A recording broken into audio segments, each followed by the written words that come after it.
Hi guys, welcome to another video. I'm going to continue on reviewing Tales from the Crypt. So we're on season 1, episode 2. It's one of my favorites all time. It's called And All Through the House. It's that Christmas episode with Larry Drake as the nut job Santa Claus who's on the loose. It's such a fun episode. I watch it around Christmas multiple times. It just never gets old. It's one of those episodes that I wish it continued on, I wish it was a full-length movie. But it made my top 10 list for sure. It's one of my favorite all time throughout the whole series. It aired June 10th, 1989, and it was directed by Robert Zemeckis. So, he's done many great films, The Back to the Futures, Castaway, What Lies Beneath, just tons of great films. So for him to direct this episode is just awesome. It's like I was saying, though, it's just so many great filmmakers and actors that came through this series throughout the 7 seasons. So this is another example. This episode's just fantastic. And you have Marshall Bell, a great actor, Total Recall. He has the Quaid, that thing coming out of his stomach there. So he has just a small little bit. He plays in it. He gets the fire poker in the head at the beginning there. But so it's just a strong cast for this episode. I love the atmosphere. After we get the beautiful opening credit music for the show, I can't say enough great things about that opening music. It's just fantastic. But after that's all said and done, we pan in from it's all snowing out, this beautiful atmosphere. It's like a nice secluded house, they got the chestnuts roasting on an open fire, everybody knows, playing on the radio. It just, they get the fireplace, the trees all done up. And I just noticed, rewatching this episode now, I noticed that the director of photography is Dean Cundy. So no wonder why the episode looks so great. Yeah, he's worked with Carpenter up until Big Trouble in Little China. I think, all the movies before, leading up to Big Trouble in Little China. And he's worked with Spielberg, Jurassic Park. He's a fantastic director of photography. He really knows how to set the scene, So yeah, it's fantastic, man. This episode's really loaded with talent just for a 25-minute, 26-minute episode. It's just fantastic, man. But so we get the Christmas music playing. We pan in, it's just shot from the window outside. And you see them panning in. It's snowing. There's a reef on the window. You get the whole setting of Christmas. It's a good feeling, And Marshall Bell's reading something on the couch, and he asks his wife for something.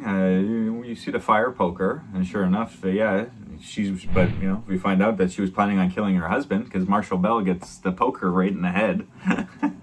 So he's dead. He kind of wakes up a bit later, but he's dead throughout the episode. He gets his body dragged around, for a bit.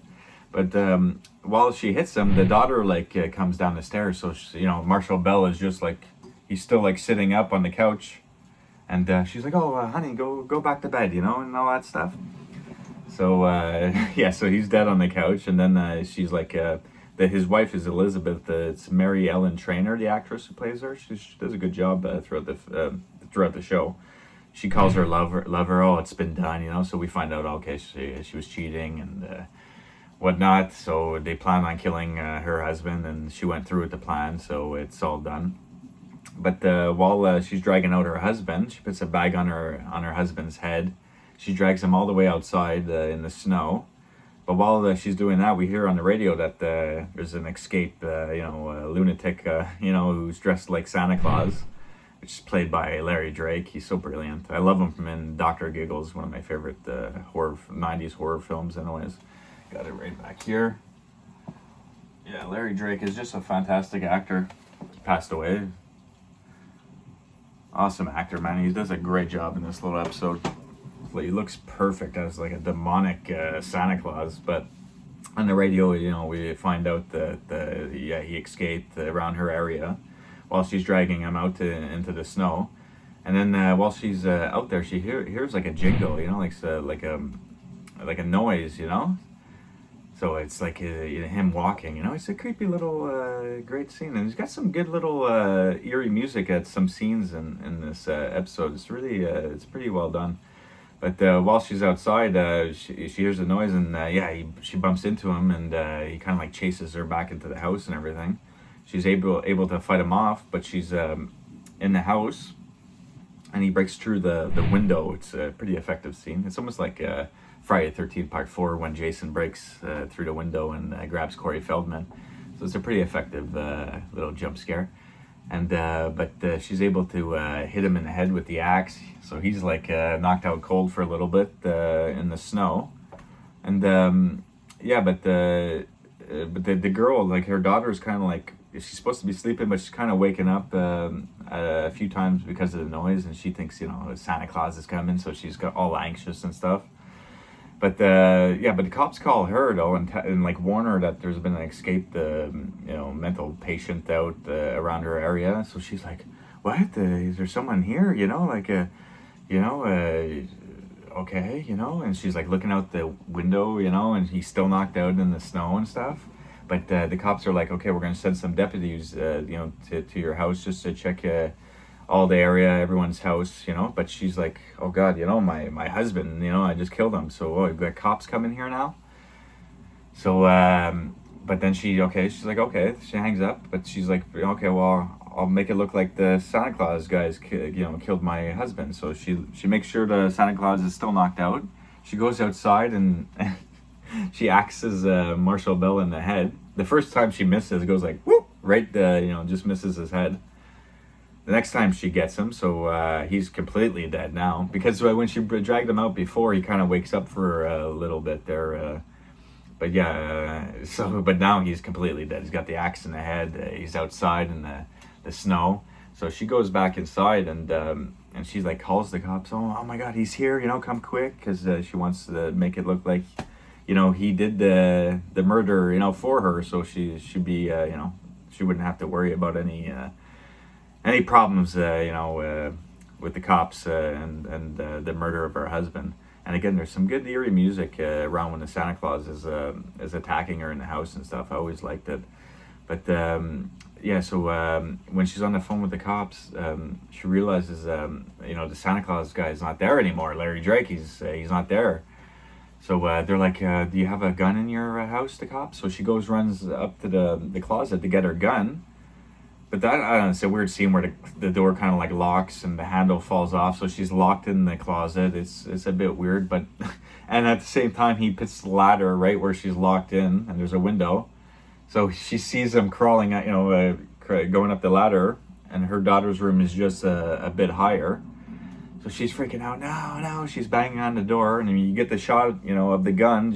I don't know why she just grabbed the gun and like shoot him there, but whatever. So she breaks throughout he's reaching, it's cold, the snow is blowing, he's on the ladder, he's reaching for the daughter, the highest window.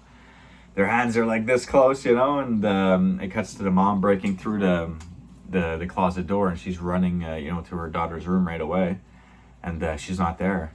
So she's, she's screaming. She's like, "Mom, I'm down here."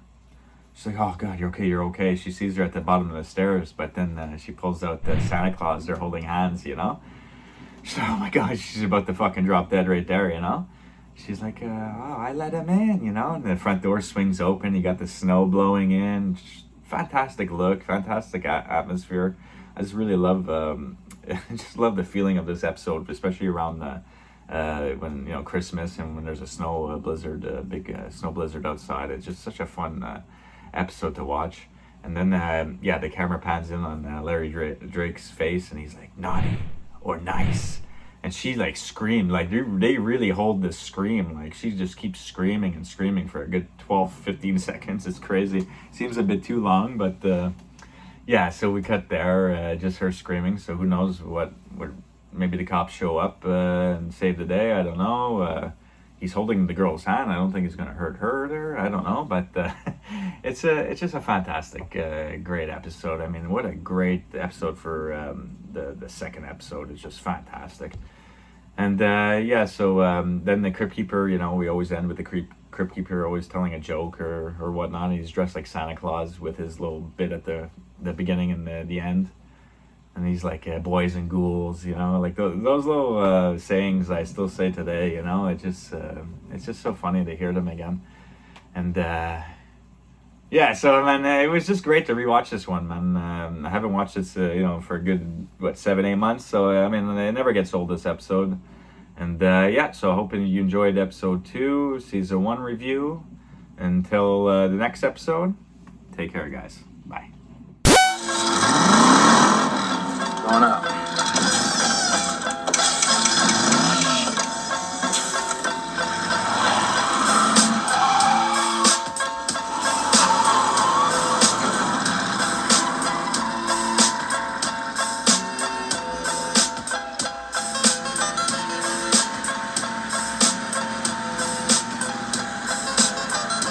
In the office, baby.